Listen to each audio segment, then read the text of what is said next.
Polemik antara Amerika Serikat dan negara-negara NATO terkait Greenland justru disambut dengan rasa puas di Moskwa. Lingkaran dekat Presiden Rusia Vladimir Putin memandang ancaman Presiden Amerika Serikat Donald Trump untuk menjatuhkan tarif kepada sekutu NATO sebagai sinyal melemahnya aliansi transatlantik.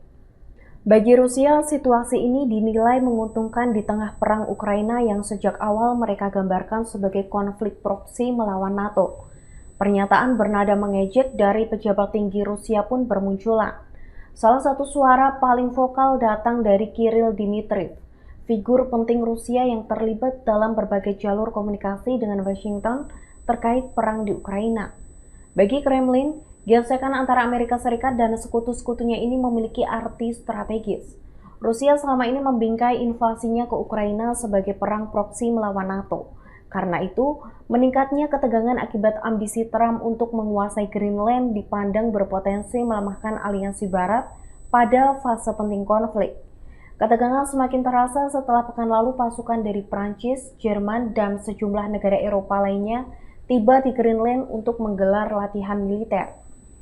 Kehadiran pasukan ini berlangsung di tengah retorika Trump yang kian keras soal keinginannya mengambil alih pulau otonom yang berada di bawah kerajaan Denmark tersebut. Tak lama berselang, Trump mengumumkan rencana pengenaan tarif 10% terhadap beberapa negara NATO, termasuk Prancis, Swedia, Denmark, Norwegia, Jerman, Inggris, Belanda, dan Finlandia. Tarif itu disebut akan tetap diberlakukan sampai Amerika Serikat mencapai kesepakatan terkait akuisisi Greenland. Menanggapi latihan militer Eropa, Dmitriev kembali melontarkan sindiran.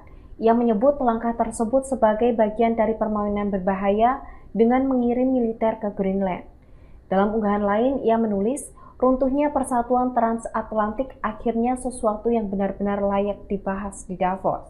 Sindiran tak kalah pedas juga datang dari Wakil Ketua Dewan Keamanan Rusia sekaligus mantan Presiden Rusia, Dmitry Medvedev. Melalui media sosial, Medvedev menilai Amerika Serikat kini sedang bersiap menyerang Greenland, memilih pulau itu sendiri alih-alih semacam solidaritas Atlantik. Di luar reaksi politik, kebijakan tarif Trump juga menuai kritik dari kalangan akademisi. Erik Carlson, profesor ekonomi madya di University of Surrey, menilai langkah tersebut justru akan membebani konsumen Amerika Serikat sendiri. Menurut Carlson, tarif baru akan mendorong kenaikan harga di tengah tekanan inflasi yang masih dirasakan warga Amerika Serikat. Sekaligus semakin menekan ekspor Eropa yang sebelumnya sudah terdampak putaran tarif terdahulu. Carlson juga menilai strategi Trump kecil kemungkinannya menghasilkan kemenangan bagi Amerika Serikat. Tetapi, hal itu mungkin satu-satunya pendekatan yang diketahui oleh timnya. Download Tribun X sekarang, menghadirkan lokal menjadi Indonesia.